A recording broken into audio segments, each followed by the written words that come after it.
Hi hello everyone, welcome to my channel Srishti tutorial for maths. ನಾನು ಇವತ್ತಿನ ದಿನ Karnataka SSLC board ಎಕ್ಸಾಮ್ನಿಂದ ಬಿಟ್ಟಂತಹ ಮಾಡೆಲ್ ಕ್ವಶನ್ ಪೇಪರ್ 2025-26ನೇ ಸಾಲಿನ ಕನ್ನಡ ಮೀಡಿಯಂನ ಪೇಪರ್ 1ರಲ್ಲಿ ಬರುವಂತಹ 2 ಅಂಕದ ಪ್ರಶ್ನೆಗಳನ್ನು ನಾನು ಇವತ್ತಿನ ದಿನ ನಿಮ್ಮ ಜೊತೆ ಡಿಸ್ಕಷನ್ ಮಾಡ್ತಾ ಇದ್ದೀನಿ. ಸೊ ಬನ್ನಿ ಕ್ಲಾಸ್ ಶುರು ಮಾಡೋಣ. ನೋಡಿ, 2 ಅಂಕದ ಪ್ರಶ್ನೆ 17ನೇ ಕ್ವಶನ್ ಇಂದ ಸ್ಟಾರ್ಟ್ ಆಗುತ್ತೆ. ಸುಮಾರು 8 ಪ್ರಶ್ನೆಗಳು ಬರ್ತವೆ.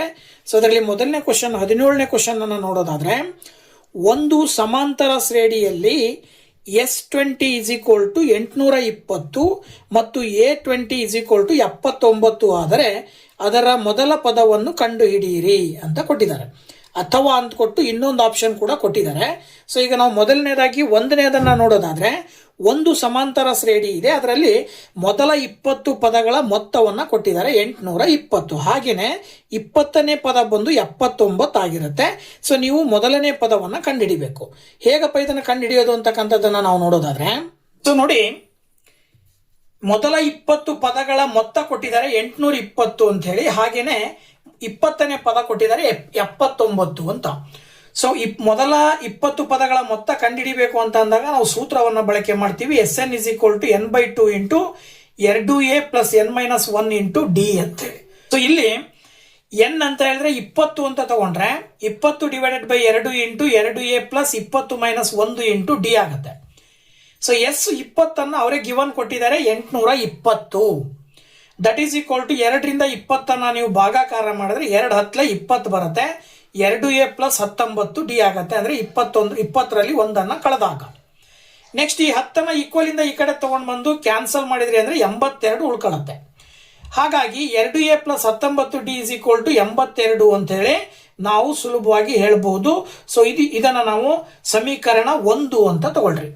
ಹಾಗೇನೆ A20 = 79 ಅಂತ ಕೊಟ್ಟಿದಾರಲ್ವಾ, ನಾವು ಮೊದಲ n ಪದಗಳ ಮೊದಲ nನೇ ಪದವನ್ನು ಕಂಡುಹಿಡಿಯಲಿಕ್ಕೆ ಏನ್ ಮಾಡ್ತೀವಿ, AN = a + n-1 into D ಎನ್ನುವಂತ ಸೂತ್ರವನ್ನ ಬಳಸ್ತೀವಿ. ಹಾಗಾಗಿ A20 = a + 20 - 1 ಇಂಟು ಡಿ ಅಂತ ತಗೊಂಡ್ರೆ, A20 ಏನ್ ಗಿವನ್ ಕೊಟ್ಟಿದ್ದಾರೆ ಅದನ್ನ ಇಲ್ಲಿ ನಾವು ಬಳಕೆ ಮಾಡಿದ್ವಿ ಅಂತ ಹೇಳಿದ್ರೆ a + 20ರಲ್ಲಿ 1 ಕಳೆದ್ರೆ 19 ಡಿ ಬರುತ್ತೆ.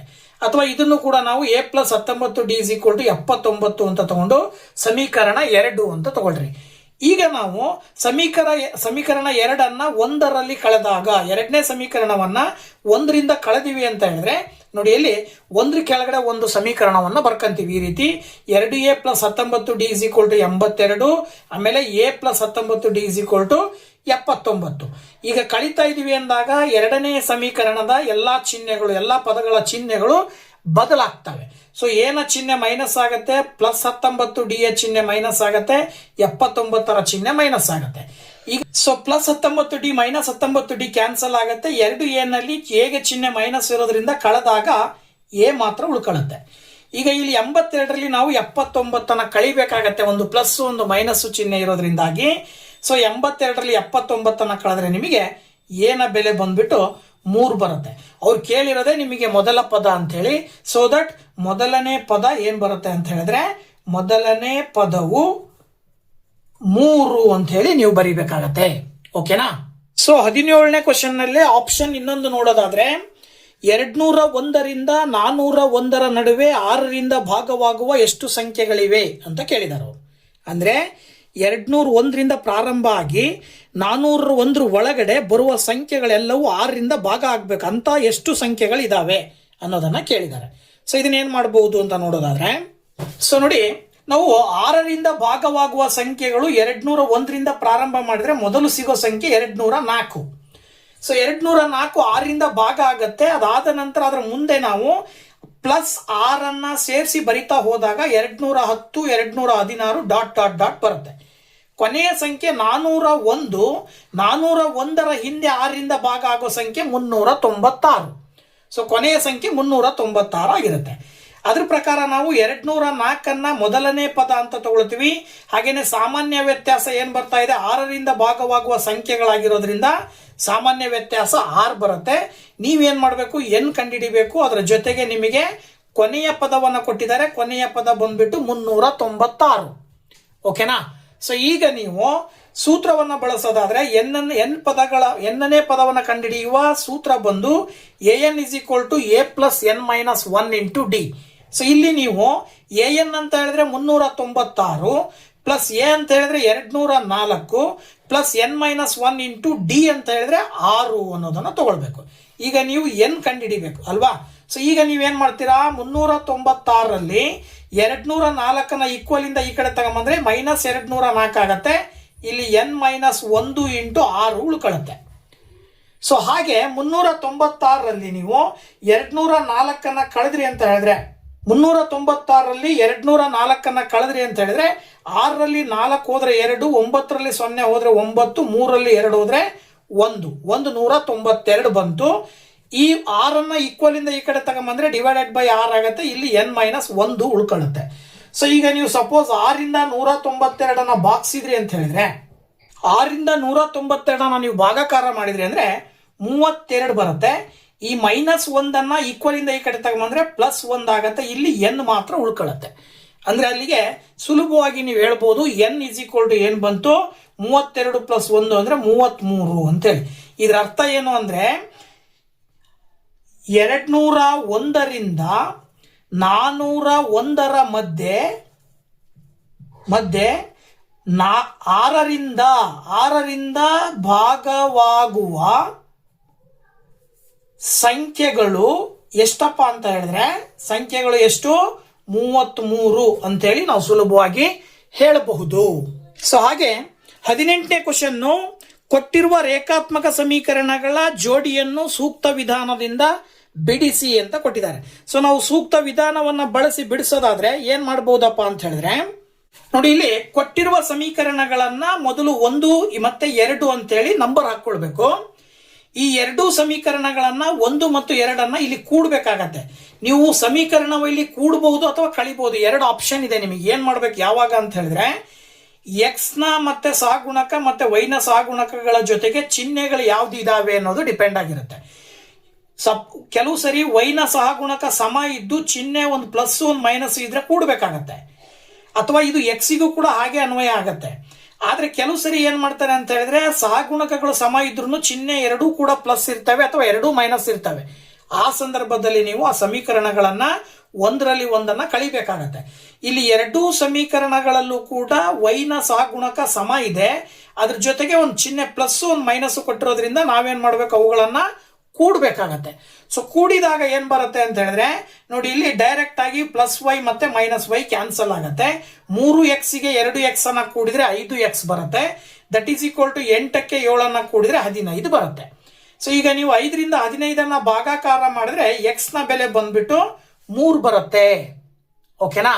ಸೊ x ನ ಬೆಲೆ 3 ಬಂತು ಅಂದ್ರೆ ಈಗ ನೀವು x ನ ಬೆಲೆಯನ್ನ ಸಮೀಕರಣ 1ರಲ್ಲಿ ಹಾಕಿದಾಗ ನೋಡಿ, ಸಮೀಕರಣ 1 ಬಂದ್ಬಿಟ್ಟು 2x + y = 8. ಇಲ್ಲಿ ನೀವು x ನ ಬೆಲೆಯನ್ನ ಹಾಕಿದ್ರಿ ಅಂದ್ರೆ 2 × 3 + y = 8 ಅಂತ ಬರುತ್ತೆ. ಈಗ ನೀವು y ಏನ್ ಮಾಡಬಹುದು, 2 3 6 ಆಗತ್ತೆ. ಗುಣಾಕಾರ ಮಾಡಿದಂತ ನಂಬರ್ ಅನ್ನ ಈಕ್ವಲ್ ಇಂದ ಆ ಕಡೆ ತಗೊಂಡ್ ಬಂದ್ರೆ -6 ಬರುತ್ತೆ. ಅಲ್ಲಿಗೆ y ನ ಬೆಲೆ ಬಂದ್ಬಿಟ್ಟು 2 ಬರುತ್ತೆ. 8ರಲ್ಲಿ 6 ಕಳೆದ್ರೆ. ಸೊ ಹಾಗಾಗಿ ನೀವೇನ್ ಹೇಳ್ಬೋದು ಅಂದ್ರೆ x ನ ಬೆಲೆ ಕಂಡುಹಿಡಿಯಕ್ಕೆ ಕೇಳಿದ್ದಾರೆ ಮತ್ತೆ y ನ ಬೆಲೆ ಕಂಡುಹಿಡಿಯಕ್ಕೆ ಕೇಳಿದ್ದಾರೆ. ನೀವು x = 3 y = 2 ಅಂತ ಹೇಳಿ ನೀವು ಸುಲಭವಾಗಿ ಹೇಳ್ಬೇಕಾಗತ್ತೆ. ಸೊ ನೆಕ್ಸ್ಟ್ 19ನೇ ಪ್ರಶ್ನೆ ಬಂದ್ಬಿಟ್ಟು ಇದರಲ್ಲೂ ಕೂಡ 2 ಆಪ್ಷನ್ ಕೊಟ್ಟಿದ್ದಾರೆ. ನೀವು 2ರಲ್ಲಿ ಒಂದನ್ನು ಆಯ್ಕೆ ಮಾಡ್ಕೊಳ್ಬೇಕಾಗತ್ತೆ.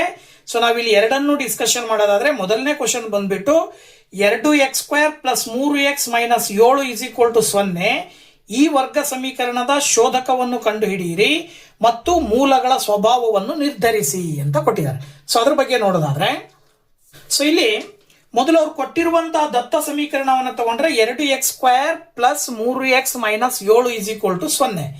ನಮಗೆ ವರ್ಗ ಸಮೀಕರಣದ ಸಾಮಾನ್ಯ ರೂಪ ಬಂದ್ಬಿಟ್ಟು ax² + bx + c ಅಂತ ಬರುತ್ತೆ.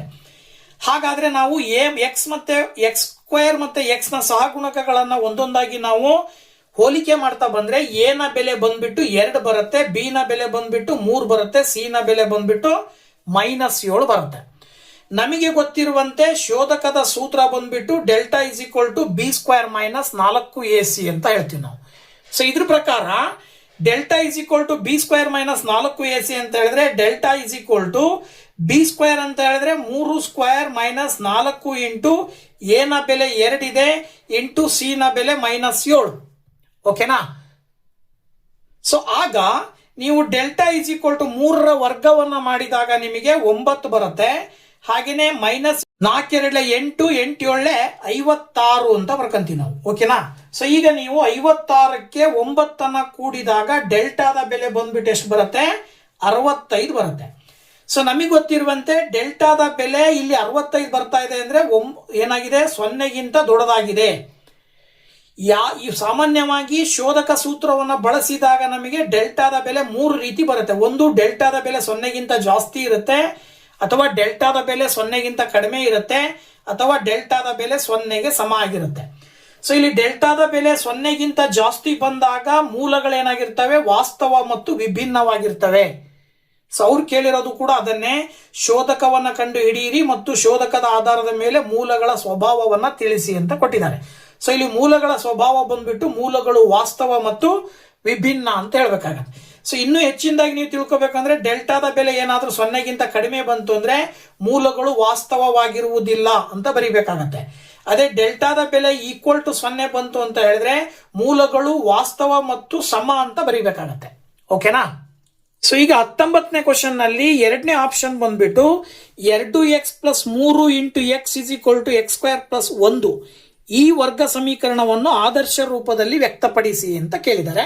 ಸೊ ಸುಲಭವಾಗಿ ಇದನ್ನ ಮಾಡಬಹುದು. ಹೇಗಪ್ಪ ಅಂತ ಹೇಳಿದ್ರೆ ನೋಡಿ, ಇಲ್ಲಿ 2x + 3 into x is equal to x square plus 1 ಅಂತ ಕೊಟ್ಟಿದಾರಲ್ವಾ. ನಾವೇನ್ ಮಾಡ್ಬೇಕಂದ್ರೆ ಈ x ನಿಂದ ಇದು ಮಾನೋಮಿಯಲ್ ಆಗತ್ತೆ, ಇದು ಬೈನಾಮಿಯಲ್ ಆಗತ್ತೆ. ಸೊ ಅಂದ್ರೆ ಇದು ಏಕಪದ, ಇದು ದ್ವಿಪದ. ಏಕಪದದಿಂದ ದ್ವಿಪದವನ್ನ ಗುಣಾಕಾರ ಮಾಡಬೇಕಾದಾಗ ಮೊದಲು x ನಿಂದ 2x ಅನ್ನ ಗುಣಿಸ್ಕೊಂತೀವಿ, 2x ಸ್ಕ್ವೇರ್ ಬರುತ್ತೆ. ಮಧ್ಯದ ಚಿಹ್ನೆ ಪ್ಲಸ್, ಮತ್ತೆ x ಇಂದ 3 ಗುಣಿಸಿದ್ರೆ 3x ಆಗತ್ತೆ. ಈಗ ಈಕ್ವಲ್ ಇಂದ ಮುಂದ್ಗಡೆ ಇರುವಂತಹ ಪದಗಳನ್ನ ಮತ್ತೆ ಎಡಭಾಗಕ್ಕೆ ತಂದಾಗ ಪ್ಲಸ್ ಎಕ್ಸ್ ಸ್ಕ್ವೇರ್ ಇದ್ದಿದ್ದು -x ಸ್ಕ್ವೇರ್ ಆಗತ್ತೆ, +1 ಇದ್ದಿದ್ದು -1 ಆಗತ್ತೆ. That is equal to 0. ಈಗ ನೀವೇನ್ ಮಾಡ್ತೀರಾ? 2x ಸ್ಕ್ವೇರ್ ನಲ್ಲಿ 1x ಸ್ಕ್ವೇರ್ ಅನ್ನ ಕಳಿಬೇಕು. ಯಾಕಂದ್ರೆ ಒಂದಕ್ಕೆ ಪ್ಲಸ್, ಒಂದಕ್ಕೆ ಮೈನಸ್. ಸೊ 2x ಸ್ಕ್ವೇರ್ ನಲ್ಲಿ 1x ಸ್ಕ್ವೇರ್ ಅನ್ನ ಕಳೆದ್ರೆ ನಿಮಗೆ ಬರೀ x ಸ್ಕ್ವೇರ್ ಮಾತ್ರ ಉಳಿತದೆ. ಇನ್ನು ಇಲ್ಲಿ ಉಳಿದಿರೋದು 3x. Next -1 is equal to 0 ಅಂತ ಹೇಳಿ. ಸೊ ಅಂದ್ರೆ ಅಲ್ಲಿಗೆ ಅವ್ರು ಕೇಳಿರೋದು ಇಷ್ಟನ್ನೇ, ಸಮೀಕರಣವನ್ನ ಆದರ್ಶ ರೂಪದಲ್ಲಿ ಬರೀರಿ ಅಂತೇಳಿ. ಈಗ ನಮಗೆ ಸಿಕ್ಕಿರುವಂತದ್ದು ಆದರ್ಶ ರೂಪದಲ್ಲಿದೆ. ಆದರ್ಶ ರೂಪ ಏನ್ ಬರುತ್ತೆ? ax square plus bx plus c is equal to 0. ಈ ರೂಪದಲ್ಲಿ ನಾವು ಆ ಒಂದು ಪ್ರಶ್ನೆಯನ್ನ ಸುಲಭವಾಗಿ ತಂದಿಟ್ಟಿದೀವಿ ಅಂತ ಹೇಳ್ಬೋದು. ಸೊ ಇಲ್ಲಿಗೆ ಈ 19ನೇ ಕ್ವಶನ್ಗೆ ಆನ್ಸರ್ ಸಿಕ್ತು.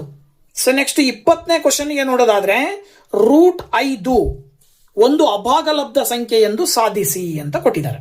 ಸೊ ಇದನ್ನ ಹೇಗೆ ಮಾಡಬಹುದಪ್ಪ ಅಂತ ನೋಡಿದ್ರೆ, ಸೊ 20ನೇ ಪ್ರಶ್ನೆಯನ್ನ ನಾವಿಲ್ಲಿ ಸುಲಭ ರೂಪದಲ್ಲಿ ನಾವು ಇದನ್ನ ಸಾಲ್ವ್ ಮಾಡ್ಬೇಕು ಅಂತ ಹೇಳಿದ್ರೆ ಇದನ್ನ ವಿರೋಧಾಭಾಸ ಅಂತಕ್ಕಂಥ ಒಂದು ಪ್ರಮೇಯದ ಆಧಾರದ ಮೇಲೆ ಮಾಡಬೇಕಾಗತ್ತೆ.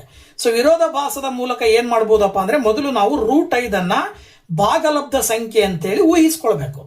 ಸೊ ಅದು √5 ಅನ್ನೋದು ಭಾಗಲಬ್ಧ ಸಂಖ್ಯೆ ಆಯ್ತು ಅಂತ ಹೇಳಿದ್ರೆ ನಾವು √5 a/b ರೂಪದಲ್ಲಿ ಬರೀಬಹುದು.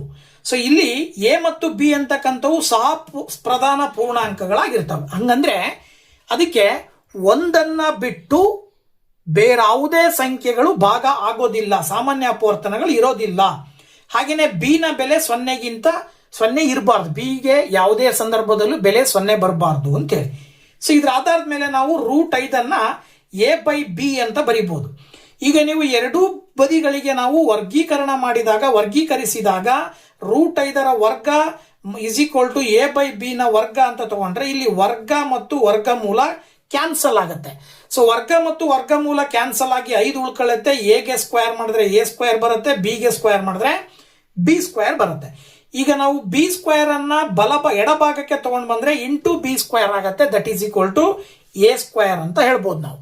ಇದಾದ ನಂತರದಲ್ಲಿ ಇದರ ಅರ್ಥ ಏನಪ್ಪಾ ಅಂತ ಹೇಳಿದ್ರೆ ಈ a ಸ್ಕ್ವೇರ್ ಅನ್ನೋದು 5ರಿಂದ ಭಾಗಿಸಬಹುದು ಅಂತ ಅರ್ಥ. ಯೂಕ್ಲಿಡ್ ಅವರು ಹೇಳ್ತಾರೆ, ಯೂಕ್ಲಿಡ್ ಅವರ ಒಂದು ಪ್ರಮೇಯ ಬರುತ್ತೆ. ಏನಪ್ಪಾ ಅದು ಅಂತ ಹೇಳಿದ್ರೆ ಒಂದು ಅವಿಭಾಜ್ಯ ಸಂಖ್ಯೆಯು ವರ್ಗವನ್ನು ಭಾಗಿಸಿದರೆ ಅದು ಆ ಸಂಖ್ಯೆಯನ್ನು ಕೂಡ ಭಾಗಿಸುತ್ತದೆ ಅಂತ ಹೇಳ್ತದೆ. ಹಾಗಾಗಿ a ಅನ್ನೋದು 5ರಿಂದನೂ ಕೂಡ ಭಾಗ ಆಗತ್ತೆ. ಅಂದ್ರೆ ಎ ಸ್ಕ್ವೇರ್ ಅನ್ನ 5 ಭಾಗಿಸುತ್ತೆ ಅಂದಮೇಲೆ ಎ ಅನ್ನ 5 ಕೂಡ ಭಾಗಿಸುತ್ತೆ ಅಂತೇಳಿ ಅರ್ಥ. ಸೊ ಹಾಗೇನೆ ಈಗ ಅವು ಎನ 5ರಿಂದ ಭಾಗಿಸಬಹುದಾದ್ದರಿಂದ ಏನ್ ಹೇಳ್ತೀವಿ, A is equal to 5c ಅಂತ ತಗೊಳ್ತೀವಿ. ಅಂದ್ರೆ ಇಲ್ಲಿ ಸಿ ಅನ್ನೋದು ಯಾವುದೋ ಒಂದು ಅಪವರ್ತನ ಇದೆ ಅಂತ ಅರ್ಥ. ಹಾಗಿದ್ರೆ ಇದನ್ನ ನಾವು ಸಿ ಅನ್ನ ಒಂದು ಪೂರ್ಣಾಂಕ ಅಂತ ಕನ್ಸಿಡರ್ ಮಾಡಿದ್ರೆ ಈಗ ನಾವೇನ್ ಮಾಡ್ಬೇಕು, ಇಲ್ಲಿ ಈ ಎನ ಬೆಲೆಯನ್ನ ಇಲ್ಲಿ ಹಾಕಿದಾಗ ನೋಡಿ, ಎ ಅಂತ ಹೇಳಿದ್ರೆ ಎ ಸ್ಕ್ವೇರ್ ಅಂತ ಹೇಳಿದ್ರೆ 5c ಸ್ಕ್ವೇರ್ ಆಗತ್ತೆ. ಎಡಭಾಗದಲ್ಲಿರುವ 5b ಸ್ಕ್ವೇರ್ ನ ಹಾಗೆ ಬರ್ಕೊಳ್ತೀವಿ. ಈಗ 5b square is equal to 5 ವರ್ಗ ಮಾಡಿದ್ರೆ 25c ಸ್ಕ್ವೇರ್ ಬರುತ್ತೆ. ಇಲ್ಲಿ ಎರಡೂ ಬದಿಗಳಲ್ಲಿ 5ರಿಂದ ಭಾಗಾಕಾರ ಮಾಡಿದ್ರೆ 5 1 5 5 5 25 ಬರುತ್ತೆ. ಅಲ್ಲಿಗೆ B square is equal to 5c square ಅಂತ ಹೇಳ್ತೀವಿ ನಾವು. ಇದರ ಅರ್ಥ ಇಲ್ಲಿ ಬಿ ಸ್ಕ್ವೇರ್ ಅನ್ನು ಕೂಡ 5ರಿಂದ ಭಾಗಿಸಬಹುದು, ಹಾಗೇನೆ ಬಿ ಅನ್ನು ಕೂಡ 5ರಿಂದ ಭಾಗಿಸಬಹುದು ಅಂತ ಹೇಳಿ ಅರ್ಥ ಕೊಡುತ್ತೆ ಯೂಕ್ಲಿಡ್ ಅವರ ಪ್ರಮೇಯದ ಪ್ರಕಾರ. ಸೊ ಹಾಗಿದ್ಮೇಲೆ ಇಲ್ಲಿ ನಾವು ಆರಂಭಿಕವಾಗಿ ಏನ್ ತಗೊಂಡಿದೀವಿ, ಎ ಮತ್ತು ಬಿ ಗಳು ಸಹಪ್ರಧಾನ ಪೂರ್ಣಾಂಕಗಳು ಅಂತ ತಗೊಂಡಿವೆ. ಅಂದ್ರೆ ಅಲ್ಲಿ ಒಂದನ್ನ ಬಿಟ್ಟು ಬೇರೆ ಯಾವುದೇ ಸಂಖ್ಯೆಗಳು ಕೂಡ ಅಪವರ್ತನಗಳು ಇರಬಾರ್ದು ಅಂತೇಳಿ. ಇಲ್ಲಿ ನಮಗೆ ಬರ್ತಾ ಇರೋದೇನೋ ಸಿ ಅನ್ನೋದು ಒಂದು ಅಪವರ್ತನ ಆಗಿದೆ ಅಂತ. ಸೊ ಅಲ್ಲಿಗೆ ಸಿ ಅನ್ನೋದೊಂದು ಅಪವರ್ತನ ಇದೆ ಅಂತ ಅಂದಮೇಲೆ 5ಅನ್ನ ನಾವು ಭಾಗಲಬ್ಧ ಸಂಖ್ಯೆ ಅಂತ ತಗೊಂಡಿರೋದು ತಪ್ಪು. ಹಾಗಿದ್ಮೇಲೆ ಈ ವಿರೋಧಾಭಾಸವು ನಮ್ಮ ಆರಂಭಿಕ ಊಹೆ ತಪ್ಪಾಗಿದೆ ಎಂದು ಸಾಬೀತುಪಡಿಸುತ್ತದೆ. ಆದ್ದರಿಂದ √5 ಒಂದು ಅಭಾಗಲಬ್ಧ ಸಂಖ್ಯೆ ಅಂತೇಳಿ ನಾವು ಸುಲಭವಾಗಿ ಹೇಳಬಹುದು. ಸೊ ನೆಕ್ಸ್ಟ್ 21ನೇ ಕ್ವಶನ್ ಏನ್ ಹೇಳುತ್ತಪ್ಪ ಅಂತ ನೋಡೋದಾದ್ರೆ, 1,6 ಮತ್ತು 4,3 ಬಿಂದುಗಳನ್ನು ಸೇರಿಸುವ ರೇಖಾಖಂಡವನ್ನು 1:2 ಅನುಪಾತದಲ್ಲಿ ಆಂತರಿಕವಾಗಿ ವಿಭಾಗಿಸುವ ಬಿಂದುವಿನ ನಿರ್ದೇಶಾಂಕಗಳನ್ನು ಕಂಡುಹಿಡಿಯಿರಿ ಅಂತ ಕೊಟ್ಟಿದ್ದಾರೆ.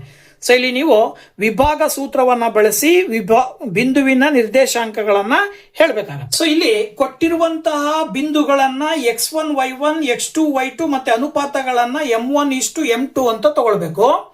ಹಾಗೇನೆ ವಿಭಾಗ ಸೂತ್ರ ಬಂದ್ಬಿಟ್ಟು x, y is equal to m1 into x2 plus m2 into x1 divided by m1 plus m2. ಹಾಗೇನೆ m1 into y2 plus m2 into y1 divided by m1 plus m2. ಇಲ್ಲಿ ನೀವು ಆ ಒಂದು ಬೆಲೆಗಳನ್ನ ಹಾಕಿದಾಗ m1 ಅಂತ ಹೇಳಿದ್ರೆ 1 ಇಂಟು x2 ಅಂತ ಹೇಳಿದ್ರೆ 4 ಪ್ಲಸ್ m2 ಅಂತ ಹೇಳಿದ್ರೆ 2 ಇಂಟು x1 ಅಂತ ಹೇಳಿದ್ರೆ 1 ಡಿವೈಡೆಡ್ ಬೈ 1 ಪ್ಲಸ್ 2 ಆಗತ್ತೆ m1 ಮತ್ತೆ m2 ನ ಬೆಲೆ ಹಾಕಿದ್ರೆ. ಹಾಗೆ ಈ ಕಡೆ m1 ಇಂಟು y2 ಅಂತ ಹೇಳಿದ್ರೆ 1 into 3 plus m2 into y1 ಅಂತ ಹೇಳಿದ್ರೆ 2 into 6 divided by m1 plus m2 ಅಂತ ಹೇಳಿದ್ರೆ 1 ಪ್ಲಸ್ 2. ಈಗ ಇದನ್ನ ಸುಲಭ ರೂಪದಲ್ಲಿ ಬರೆದಾಗ 1 4 4 ಬರುತ್ತೆ, 2 1 2 ಬರುತ್ತೆ, 1ಕ್ಕೆ 2 ಕೂಡಿದ್ರೆ 3 ಆಗುತ್ತೆ. ಈ ಕಡೆನೂ ಅಷ್ಟೇ 1 3 3 ಬರುತ್ತೆ, 2 6 12 ಬರುತ್ತೆ, 1ಕ್ಕೆ 2 ಕೂಡಿದ್ರೆ 3 ಬರುತ್ತೆ. ಈಗ ನೀವು ಇದನ್ನ x, y is equal to ಏನ್ ಬರೀಬಹುದು, 4ಕ್ಕೆ 2 ಕೂಡಿದ್ರೆ 6 ಡಿವೈಡೆಡ್ ಬೈ 3 ಬರುತ್ತೆ, 3ಅನ್ನ 12ಕ್ಕೆ ಕೂಡಿದ್ರೆ 15 ಡಿವೈಡೆಡ್ ಬೈ 3 ಬರುತ್ತೆ. ಸುಲಭವಾಗಿ ನೀವು 3 2 6 ಅಂತ ಭಾಗಿಸಬಹುದು, 3 5 15 ಅಂತ ಭಾಗಿಸಬಹುದು. ಅಲ್ಲಿಗೆ x, y ಅಂತ ಹೇಳಿದ್ರೆ ಬಿಂದುವಿನ ನಿರ್ದೇಶಾಂಕಗಳು ಏನ್ ಬರ್ತಾ ಇದಾವೆ, 2, 5 ಅಂತ ಬರ್ತಾ ಇದಾವೆ. So this is the answer. ಓಕೆನಾ? ಸೊ ಹಾಗೆ ಈಗ 22ನೇ ಕ್ವಶನ್ ಅನ್ನ ನೋಡೋದಾದ್ರೆ, ಚಿತ್ರದಲ್ಲಿ ಟ್ಯಾನ್ ಪಿ ಮತ್ತು ಕಾಸ್ ಆರ್ ಬೆಲೆಗಳನ್ನು ಕಂಡು ಹಿಡಿಯಿರಿ ಅಂತ ಕೊಟ್ಟಿದ್ದಾರೆ. ಆ ಲಂಬಕೋನ ತ್ರಿಭುಜದ 3 ಬಾಹುಗಳ ಬೆಲೆಗಳನ್ನ ಕೊಟ್ಬಿಟ್ಟಿದ್ದಾರೆ ಅವರೇನೆ. ಸೊ ನೀವು ಸುಲಭವಾಗಿ ಇಲ್ಲಿ ಟ್ಯಾನ್ ಪಿ ಮತ್ತು ಕಾಸ್ ಆರ್ ನ ಬೆಲೆಗಳನ್ನ ಕಂಡುಹಿಡಿಬೇಕು. ಹೇಗಪ್ಪ ಅಂತ ನೋಡೋದಾದ್ರೆ, ಸೊ ನೋಡಿ ಇಲ್ಲಿ ಚಿತ್ರ ಹೇಳ್ತಾ ಇದೆ, ಪಿ ಕ್ಯೂ ಆರ್ ಅನ್ನುವಂತ ಒಂದು ಲಂಬಕೋನ ತ್ರಿಭುಜದಲ್ಲಿ ಪಿ ಕ್ಯೂ ಬಂದು 12 ಸೆಂಟಿಮೀಟರ್, ಕ್ಯೂ ಆರ್ ಬಂದು 5 ಸೆಂಟಿಮೀಟರ್, ಪಿ ಆರ್ ಬಂದು 13 ಸೆಂಟಿಮೀಟರ್. ಅವ್ರು ಕೇಳಿದ್ದಾರೆ ಟ್ಯಾನ್ ಪಿ ಮತ್ತೆ ಕಾಸ್ ಆರ್ ಅಂತ ಕೇಳಿದ್ದಾರೆ. ಸೊ ಮೊದಲು ನಾವು ಟ್ಯಾನ್ ಟೀಟಾದ ಒಂದು ಅನುಪಾತ ಏನ್ ಬರುತ್ತೆ ತ್ರಿಕೋನ ಮಿತಿನಲ್ಲಿ ಅಂತ ನೋಡಿದ್ರೆ, ಟ್ಯಾನ್ ಟೀಟಾವನ್ನ ನಾವು ಅಭಿಮುಖ ಬಾಹು ಡಿವೈಡೆಡ್ ಬೈ ಪಾರ್ಶ್ವ ಬಾಹು ಅಂತ ಕರಿತೀವಿ. ಸೊ ಇಲ್ಲಿ ನಾವು ಪಿ ಅನ್ನ ಟೀಟಾ ಅಂತ ನಿರ್ಧಾರ ಮಾಡಿದೀವಿ ಅಂದ್ರೆ ಎದುರುಗಡೆ ಇರುವಂತ ಕ್ಯೂ ಆರ್ ಅನ್ನ ನಾವು ಅಭಿಮುಖ ಬಾಹು ಅಂತ ಕರಿತೀವಿ, ಪಕ್ಕದಲ್ಲಿರುವ ಪಿ ಕ್ಯೂ ಅನ್ನ ನಾವು ಪಾರ್ಶ್ವ ಬಾಹು ಅಂತ ಕರಿತೀವಿ. ಈ ಬೆಲೆಗಳನ್ನ ಅಲ್ಲಿ ಹಾಕಿದಾಗ tan P is equal to Q R ಅಂತ ಹೇಳಿದ್ರೆ 5 ಡಿವೈಡೆಡ್ ಬೈ ಪಿ ಕ್ಯೂ ಅಂತ ಹೇಳಿದ್ರೆ 12 ಬರುತ್ತೆ. ಇಷ್ಟು ಉತ್ತರ ಇದು. ಸೊ ಅದೇ ರೀತಿ ಕಾಸ್ ಥೀಟಾದ ಒಂದು ಅನುಪಾತ ಏನ್ ಬರುತ್ತೆ, ಪಾರ್ಶ್ವಬಾಹು ಡಿವೈಡೆಡ್ ಬೈ ವಿಕರ್ಣ ಅಂತ ಬರುತ್ತೆ. ಇಲ್ಲಿ ಪಾರ್ಶ್ವಬಾಹು ಡಿವೈಡೆಡ್ ಬೈ ವಿಕರ್ಣ ಅಂದ್ರೆ ನಾವು ಕಾಸ್ ಆರ್ ಅಂತ ಕೇಳಿದಾರೆ ಅವರು. ಅದರ ಅರ್ಥ ನಾವು ಆರ್ಗೆ ಏನಾದ್ರೂ ಥೀಟಾ ಹಾಕಿದ್ರಿ ಅಂದ್ರೆ ಅದರ ಎದುರುಗಡೆ ಬಾಹು ಏನಾಗತ್ತೆ, ಅಭಿಮುಖ ಬಾಹು ಆಗತ್ತೆ. ಈ ಕ್ಯೂ ಆರ್ ಅನ್ನ ನಾವು ಪಾರ್ಶ್ವಬಾಹು ಅಂತ ಕರಿತೀವಿ, ಪಿ ಆರ್ ಅನ್ನೋದು ವಿಕರ್ಣ ಆಗತ್ತೆ. ಆಗ ನಾವು ಈ ಬೆಲೆಗಳನ್ನ ಹಾಕಿದಾಗ ಕ್ಯೂ ಆರ್ ಅಂತ ಹೇಳಿದ್ರೆ 5 ಡಿವೈಡೆಡ್ ಬೈ ಪಿ ಆರ್ ಅಂತ ಹೇಳಿದ್ರೆ 13. ಅಂದ್ರೆ ಕಾಸ್ ಆರ್ ನ ಬೆಲೆ 13ನೇ 5 ಬರುತ್ತೆ. ಹಾಗೆ ಟ್ಯಾನ್ ಪಿ ನ ಬೆಲೆ 12ನೇ 5 ಬರುತ್ತೆ ಅಂತ ಹೇಳಿ ನಾವು ಸುಲಭವಾಗಿ ಹೇಳಬಹುದು.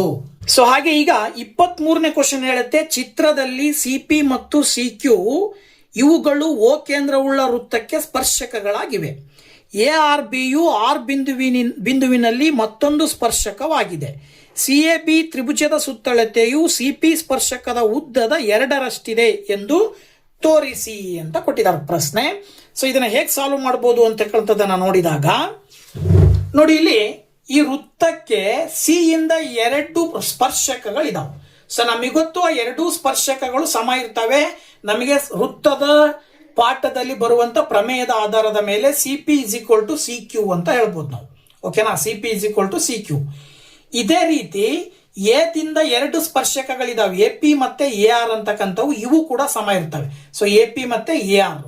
ಹಾಗೇನೆ ಬಿ ಇಂದ ಇರುವ 2 ಸ್ಪರ್ಶಕಗಳು ಬಿ ಆರ್ ಮತ್ತೆ ಬಿ ಕ್ಯೂ, ಅವು ಕೂಡ ಸಮ ಇರ್ತಾವೆ. ಓಕೆನಾ, ಅಲ್ಲಿಗೆ ನೀವು ಈ ಸಿ ಎ ಬಿ ಯ ಸುತ್ತಳತೆಯನ್ನು ತಗೊಂಡ್ರೆ, ತ್ರಿಭುಜ ಸಿ ಎ ಬಿ ಯ ಸುತ್ತಳತೆ ಬೇಕು ಅಂದ್ರೆ ಏನ್ ಮಾಡ್ತೀರಿ ನೀವು, ಇದರಲ್ಲಿ ಬರುವ 3 ಬಾಹುಗಳ ಅಳತೆಯನ್ನ ಕೂಡಬೇಕು. ಯಾವ್ದ್ಯಾವುದು, C A plus A B plus B C. ಓಕೆನಾ, ಸಿ ಎ ಹಾಗೆ ಬರ್ಕೊಳ್ತೀರಿ. ಓಕೆ, ಹಾಗೇನೆ ಇಲ್ಲಿ ಎ ಆರ್ ಮತ್ತೆ ಎ ಪಿ ಸಮ ಇರೋದ್ರಿಂದ ಎ ಆರ್ ಜಾಗದಲ್ಲಿ ನಾನೇನ್ ಮಾಡ್ತೀನಿ, ಎ ಪಿ ಅಂತ ಬರಿತೀನಿ. ಹಾಗೇನೆ ಇಲ್ಲೂ ಕೂಡ ಅಷ್ಟೇ, ಬಿ ಆರ್ ಜಾಗದಲ್ಲಿ ಬಿ ಕ್ಯೂ ಅಂತ ಬರಿಬಹುದು ಅಥವಾ ಬಿ ಕ್ಯೂ ಅಂತ ಬರಿಬಹುದು. ಇಲ್ಲಿ ನಂತರದಲ್ಲಿ ಏನ್ ಮಾಡ್ತೀರಾ, ಬಿ ಸಿ ಅನ್ನ ಹಾಗೆ ಬರ್ಕೊಳ್ತೀರಾ. ಆಮೇಲೆ ಸಿ ಎ ಪ್ಲಸ್ ನೋಡಿ, ಎ ಆರ್ ನ ಬದಲಾಗಿ ನಾವು ಎ ಪಿ ಅಂತ ಹೇಳ್ಬೋದು. ಹಾಗೇನೆ ಬಿ ಆರ್ ನ ಬದಲಾಗಿ ಬಿ ಕ್ಯೂ ಅಂತ ಹೇಳ್ಬೋದು, ಪ್ಲಸ್ ಬಿ ಸಿ ಅಂತ ಬರುತ್ತೆ. ಆಮೇಲೆ ಇನ್ನೊಂದು ಏನಪ್ಪ ಇಲ್ಲಿ ಆಶ್ಚರ್ಯ ಅಂತ ಹೇಳಿದ್ರೆ, C A plus A P ನೋಡಿ, ಇಲ್ಲಿ C A plus A P ಏನೇನಂತ ಹೇಳ್ಬೋದು, ಸಿ ಪಿ ಅಂತ ಹೇಳ್ಬಿಡ್ಬೋದು. ಹಾಗೇನೆ B Q plus B C, B Q plus B C ಎರಡನ್ನ ಸೇರಿ ಏನ್ ಹೇಳ್ಬೋದು, ಸಿ ಕ್ಯೂ ಅಂತ ಹೇಳ್ಬಿಡ್ಬೋದು. ಓಕೆನಾ, ಸಿ ಕ್ಯೂ. ನಮಗೆ ಗೊತ್ತು ಸಿ ಪಿ ಮತ್ತೆ ಸಿ ಕ್ಯೂ ಎರಡು ಈಕ್ವಲ್.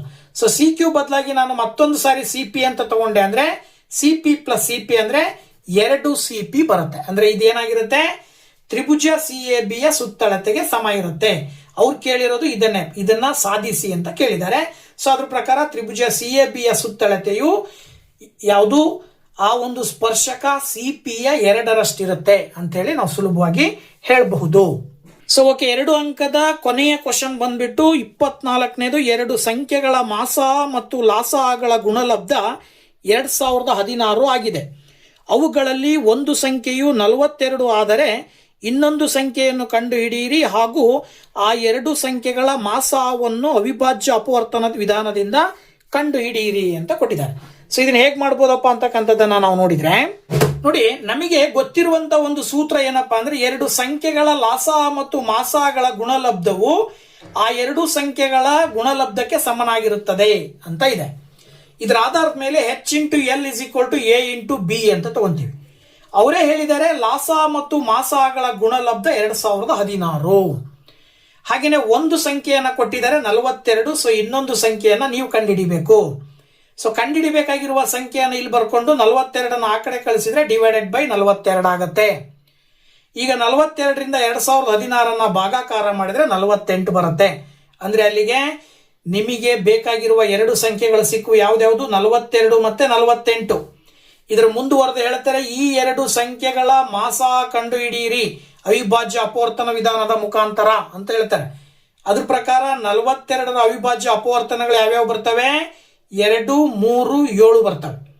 ಹಾಗೇನೆ 48ರ ಅವಿಭಾಜ್ಯ ಅಪವರ್ತನಗಳು ಯಾವ್ಯಾವ ಬರ್ತವೆ, 2, 2, 2, 2, 3 ಬರ್ತವೆ.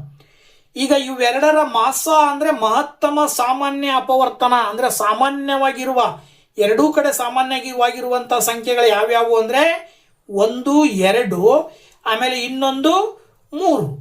ಓಕೆನಾ, ಅಂದ್ರೆ ಅಲ್ಲಿಗೆ 2 ಮತ್ತು 3 ಮಾತ್ರ ಇರೋದ್ರಿಂದ 2 ಇಂಟು 3 ಗುಣಾಕಾರ ಮಾಡಿದ್ರೆ 6 ಬರುತ್ತೆ. 6 ಅನ್ನುವಂಥದ್ದು 42 ಮತ್ತು 48ರ ಮಾಸ ಆಗಿರುತ್ತೆ ಅಂತ ಹೇಳಿ ನಾವು ಸುಲಭವಾಗಿ ಹೇಳಬಹುದು. ಸೊ ಇಲ್ಲಿವರೆಗೂ SSLC ಬೋರ್ಡ್ ಎಕ್ಸಾಮಿನ ಫಸ್ಟ್ ಪೇಪರ್ ಕನ್ನಡ ಮೀಡಿಯಂನ 2 ಅಂಕದ ಕ್ವಶನ್ ಅನ್ನ ಇವತ್ತಿನ ದಿನ ನಿಮ್ ಜೊತೆ ಡಿಸ್ಕಷನ್ ಮಾಡಿದ್ದೀನಿ. ಇದೇ ಪೇಪರಿನ 3 ಅಂಕದ ಪ್ರಶ್ನೆಗಳೊಂದಿಗೆ ನೆಕ್ಸ್ಟ್ ವಿಡಿಯೋದಲ್ಲಿ ಬರ್ತೀನಿ. ಅಲ್ಲಿ ತನಕ ವೇಟ್ ಮಾಡ್ತಾ ಇರಿ ಅಂತ ಹೇಳ್ತಾ thank you very much. Bye bye.